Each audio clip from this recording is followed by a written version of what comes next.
Oye, pero los nazis sí hacían algo bueno, güey. Hacían jaboncito con las personas. Ah, eso es culero, güey.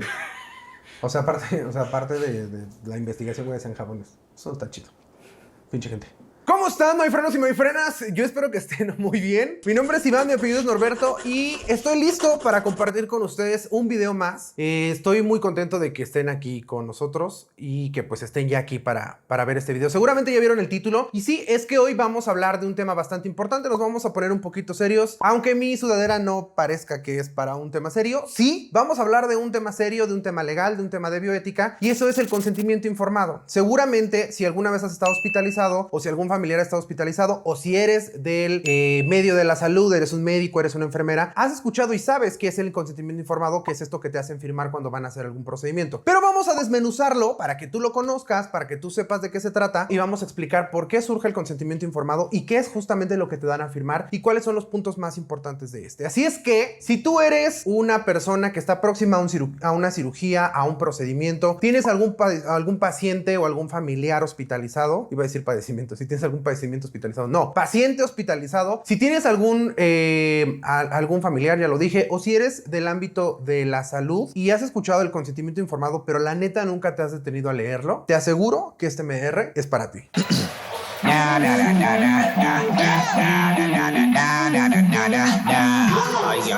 Para poder entender qué pedo con el consentimiento informado, es necesario que vayamos un poco a la historia. Y es que sí, aunque la medicina trae muchos avances y muchos beneficios y muchas ventajas, y por eso ahora la gente vive más tiempo, por eso es que ahora duramos más y por eso es que ahora los padecimientos nos matan menos, a pesar de eso, la medicina tiene su lado oscuro en la historia. Y para eso tendremos que hablar de dos hechos muy importantes que ayudaron a que surgiera el consentimiento informado. El primero del que les quiero platicar es aquello que sucedió en la Segunda Guerra Mundial, donde los médicos nazis utilizaban a los cautivos, a aquellas personas que estaban en cautiverio, que por cierto pues, estaban en un cautiverio ilegal, porque los tenían ahí a todos encerrados y ya sabemos aparte de la historia, los utilizaban para hacer investigación, una investigación que no tenía ningún fundamento científico y no parecía tener ningún objetivo que ayudara a la humanidad. Entonces comenzaron a hacer varios experimentos y varias investigaciones con estas personas. Pues no está chido porque obviamente las personas no estaban de acuerdo, se les utilizaba sin que ellos dieran su autorización para hacerlo. Entonces cuando esto sucede y los médicos nazis o los soldados son llevados a juicio, etcétera, intentaron ampararse a que solamente estaban cumpliendo órdenes de alguien superior. Lo cierto es que de aquí sale algo muy conocido llamado como los juicios de Nuremberg, que es justamente esto que les estoy platicando. Aquí se deciden tres fundamentos o como tres objetivos principales o tres puntos importantes que se deben de considerar antes de hacer una investigación. El primero es que tiene que ser con un objetivo científico. Es decir, yo no puedo tomar una porción de la población o una muestra sin que sea con objetivo científico y que solamente sea porque pues hay que hacer experimentos y a eso nos dedicamos en la medicina. Lo segundo es que debe de haber consentimiento por parte del sujeto de la investigación, es decir, el consentimiento informado. La persona que va a ser sujeto a esta investigación debe tener conciencia de para qué es la investigación y debe estar de acuerdo en todo lo que va a suceder y debe de expresar su consentimiento a que se haga. Y lo último, y que yo creo que es de lo más importante, es que esto debe de tener una ventaja hacia la humanidad. Ya no se hacen investigaciones nada más para ver qué sucede. Por eso es lo importante saber que los niveles de evidencia, saber por qué se pueden hacer investigaciones. Si tú no sabes cuáles son los niveles de evidencia, nosotros ya hicimos un video para ti, para que tú sepas de qué son los niveles de evidencia y aquí te vamos a dejar en donde puedes buscar. Hasta que la tienes donde está la cajita.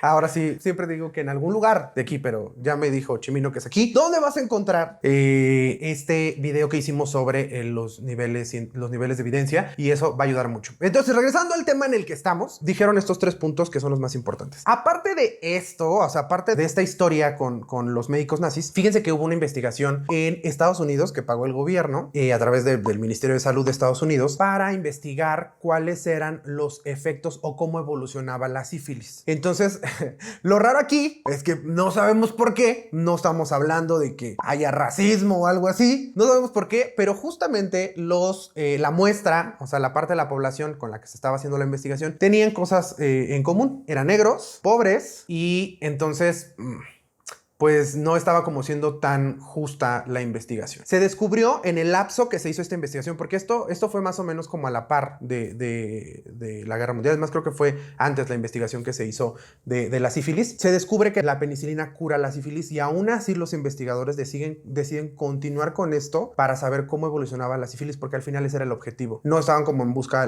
de la cura, sino de cómo evolucionaba. Entonces deciden continuar y pues ya después el presidente Bill Clinton, hasta que estaba Bill Clinton, ya se pidió como disculpas a los 2 sobrevivientes que había de esta investigación. Entonces también de ahí surge otro documento que, si no mal recuerdo, son como los acuerdos de Belmont. Entonces los acuerdos de Belmont solamente son un reforzamiento de algo que surgió de aquel evento que les platicaba de los juicios de Nuremberg, o de todo esto que pasó con la guerra, la Segunda Guerra Mundial. De ahí, de la Segunda Guerra Mundial salió algo que se llama la Declaración de Helsinki, ¿no? Con estos 3 puntos que yo les mencionaba. Y los acuerdos de Belmont en Estados Unidos solamente son como la ratificación o el reforzamiento de la Declaración de Helsinki, donde se rescatan estos 3 puntos. Entonces, pues sí, la hemos tenido que regar en la humanidad para poder ir aprendiendo que hay cosas que no están chidas, que no podemos hacer investigación con la humanidad así como así. Con el paso del tiempo, esto no se quedó solamente en la investigación, porque todo esto que les he platicado apenas surge en la investigación, donde dijimos como, güey, ¿qué estamos haciendo con la humanidad? Estamos utilizando a la gente, obviamente con toda esta evolución contra el racismo, con toda esta evolución de que no puede haber... ¿Cómo se llama, Chimino, esto que es como... No es racismo, sino como en contra de toda la sociedad? Xenofobia. No puede haber tampoco como, o sea, cuando va avanzando esto de no xenofobia o que no haya el racismo y cosas así, pues eso también ha ido mejorando para no utilizar solamente a un sector de la población, porque aparte el ocupar solamente un sector de la población solamente porque son minoría o solamente porque son indefensos, pues también también ciega, pero no, sesga las investigaciones. Entonces también eso es importante. Pero entonces esto no se queda solamente en el tema de la investigación, avanza hacia la práctica médica o hacia la práctica biomédica o hacia la biomédica o algo así. Creo que ya los... O hacia... No, o sea, se mueve hacia la ética biomédica, o sea, hacia la práctica ya de la medicina. Y aquí es donde nos vamos a detener para poder explicarles cómo es el tema del consentimiento informado. Entonces, pon tú que llegas al hospital y pues... nada, te van a hacer una cirugía o te van a hacer algún procedimiento de riesgo y entonces te pasan unas hojitas. Médicos, doctores, enfermeras, los quiero harto. Oye, ¿cómo quiero justificarme para que no deje tu odio?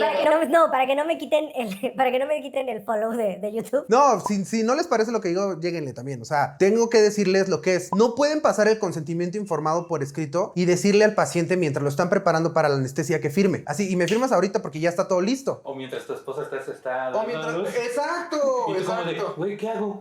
Claro, ni modo que no lo firme. Pero bueno, ya llegaremos a ese punto. El chiste es que tú llegas y pues te pasan unas hojas y te dicen, fírmame aquí. Y entonces tú es como, pues sí, son los médicos, son los que me van a curar o son los que me van a ayudar. Y pues ni modo que no firme. Eso es el documento. Sí.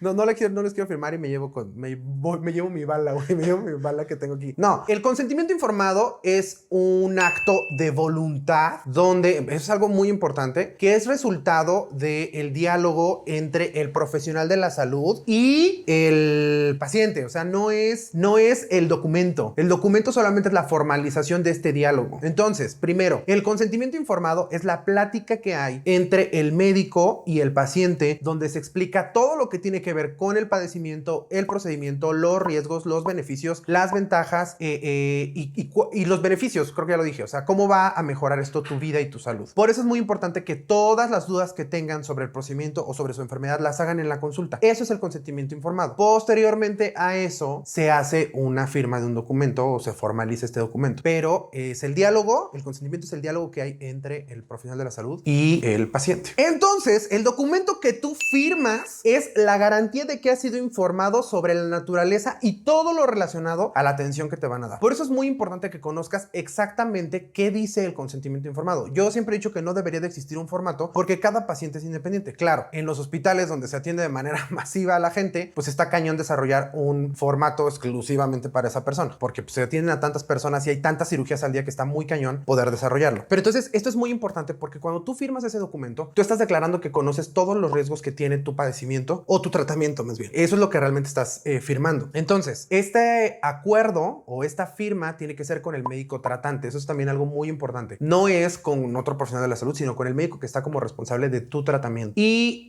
por último, había algo que se me estaba olvidando. Unos momentos después.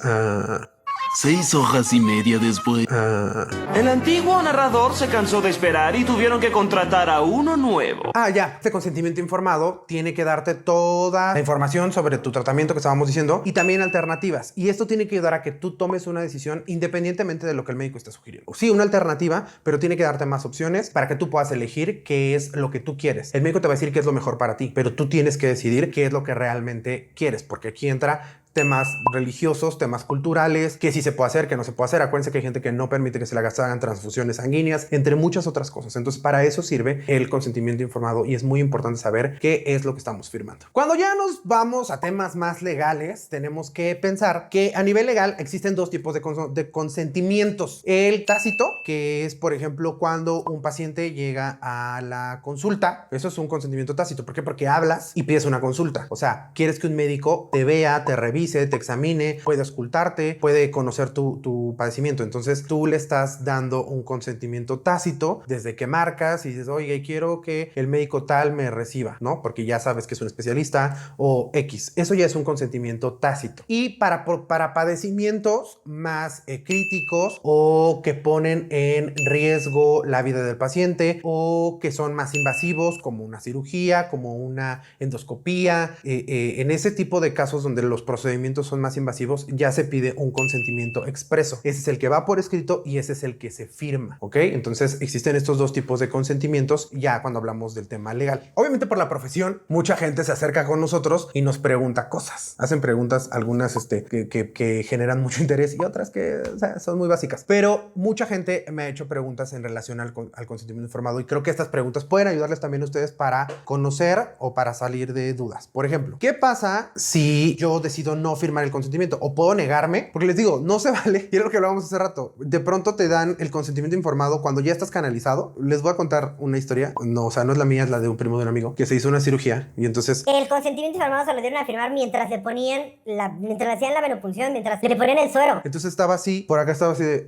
¿me puedes firmar? Vino el anestesiólogo a que firmara el consentimiento informado. O sea, eso no está chido. Médicos, yo sé que es un tema que pasa como, solamente hay que firmar el consentimiento informado porque existe un riesgo quirúrgico, pero la gente tiene miedo. Neta, la gente tiene miedo. Entiendo a aquellos que de pronto pues están en un hospital público y no es por justificarlos, como les digo, pero atienden de manera masiva a tanta gente y es bien complicado firmar tantos consentimientos informados. Pero hay en algunos hospitales privados donde también solamente, aquí está el consentimiento informado. La gente tiene miedo de hacerse una cirugía, la gente tiene miedo de hacer un procedimiento. A veces es el familiar quien lo firma, no está viendo a su familiar, no está viendo a su paciente, no sabe qué está pasando allá adentro, porque en los hospitales públicos, quien ha estado en un hospital público sabe que el familiar está afuera, no está viendo a su paciente. Entonces no está chido tampoco. Es importante que informemos a la gente sobre todo lo que está pasando. Pero bueno, regresando a la pregunta. Si tú dices, oye, ¿me puedo negar a firmar el consentimiento informado? Sí puedes. Tú puedes negarte a firmar el consentimiento informado y por supuesto que eso detendría en ese momento el tratamiento o el procedimiento. No se puede hacer un procedimiento invasivo que ponga en riesgo tu vida o tu integridad como paciente. La otra pregunta que me han hecho en relación al consentimiento informado es, ¿qué pasa si yo no lo puedo firmar? O sea, ¿qué pasa si mi vida está en riesgo? ¿Qué pasa si yo no estoy consciente? ¿Qué pasa si es un paciente sedado y no puede firmar el consentimiento? Por supuesto que puede firmarlo un familiar. Eso pasa muy seguido cuando hay un caso de urgencia, cuando un paciente está intubado y debe estar sedado, o en algunos casos donde el paciente no está consciente o en todas sus facultades para poder firmarlo. Entonces se le pasa a los familiares directos. Eso también es muy importante. Es con los familiares directos. ¿Cómo? Pues bueno, si eres menor de edad, pues tus papás o algún familiar mayor de edad cercano o directo como hermanos. Y si eres mayor de edad, pues tiene que ser tu esposo o esposa. Si tú sí tienes esposo o esposa y no estás solo o sola, ¿no? Eso es muy triste porque pues, yo no tendría quien firmara por mí. Ok, firmaría a mi mamá. Sí, aquí hay que poner una canción triste. Entonces puede firmar tu mamá, tu papá, tu esposo, tu esposa o incluso tus hijos, que son familiares directos. Ellos pueden firmar por ti el consentimiento informado. Léanlo, por favor. No se sientan presionados, no se sientan como, tengo que firmarlo porque si no, no van a atender a mi esposa, ¿no? Entonces es importante que sepamos cuáles son los riesgos o que preguntemos en ese momento, porque acuérdense que el consentimiento informado es un diálogo. El documento es solamente la formalización. Entonces es muy importante preguntar, bueno, pero ¿qué le van a hacer? ¿Cuáles son los riesgos? ¿Qué le va a pasar? ¿Cuáles son los beneficios del procedimiento? My friends y my friends, antes de que pasemos a la siguiente pregunta, recuerden que pueden seguirnos en todas nuestras redes sociales. Este es el momento en el que yo les pido que pues nos sigan en este canal. Si les gusta la información que compartimos, pues entonces denle like a este video, suscríbanse al canal, activen la campanita les notifica cada que nosotros subimos un video y pues eso estaría chido. Y compartan nuestros videos, hay mucha información, dense una vuelta por todos los videos, hay información, pues como diría Lolita Ayala, hay información que cura. Ok, la otra pregunta que me hacen mucho es, una es que si estoy sedado, pero ¿qué pasa en un caso de emergencia? Y esto también va mucho para enfermeras y médicos o para la gente que está desarrollándose en el medio hospitalario o en el medio médico o clínico. ¿Qué pasa si el paciente está en un caso de emergencia? Emergencias rudas, emergencias de trauma. ¿Qué pasa con el consentimiento informado? Si han visto series médicas, pues bueno, van a entender. ¿Qué pasa si el paciente llega, trae una bala y tengo que hacer una cirugía? ¿Qué pasa si el paciente trae un padecimiento donde tengo que forzosamente abrir su cuerpo o hacer algún procedimiento que pone en riesgo su vida? Bueno, cuando es un caso de emergencia, el médico puede prescindir del consentimiento informado porque su objetivo siempre será salvar la vida y ver por la vida de la humanidad. Entonces, como su objetivo es ese, conservar la vida de ese paciente, entonces puede prescindir del consentimiento informado considerando los otros dos puntos de estos tres que les dije al principio, que tiene que ser con motivos científicos, es decir, que tiene que ser de forma médica o basado o haciendo procedimientos basados en la ciencia, y por otro lado, que tiene que ser con un beneficio para el paciente. O sea, no puede ser como, pues vamos a abrirlo y vamos a ver qué pasa. No, tengo que pensar en que es para que el paciente esté mejor, para que el paciente se recupere. Por eso hago este procedimiento y puedo prescindir del consentimiento informado porque se trata de una situación de emergencia donde la vida de la persona está en juego. Bueno, my frenos y my frenas, hemos llegado al final de este video. Espero que les haya servido. Espero que pues a saber del consentimiento informado les ayude. Si saben de alguna persona que va a ser, se va a tener algún tratamiento próximamente o está en un hospital o tiene dudas sobre esto, compartan este video para que la mayoría de la gente sepa qué es el consentimiento informado y cómo es que se utiliza y qué es lo importante de este. Yo estuve muy contento de platicar con ustedes, de traerles esta información. Déjenos sus comentarios. Para mí es muy importante saber de qué les gustaría que hablara. Eso también está chido. Que me digan, oye, deberías de hablar de este tema, o que me dejen por ahí comentarios sobre este video que faltó comentar, porque también la gente puede ir a los videos a complementar esta información. Y pues nada, los quiero harto, recuérdenlo siempre. Bye bye. Estás de vacaciones, güey, ¿cómo vas a estar en forma? Ya sé. Pero la gente no lo sabe porque este pinche video se va a subir como por marzo, güey.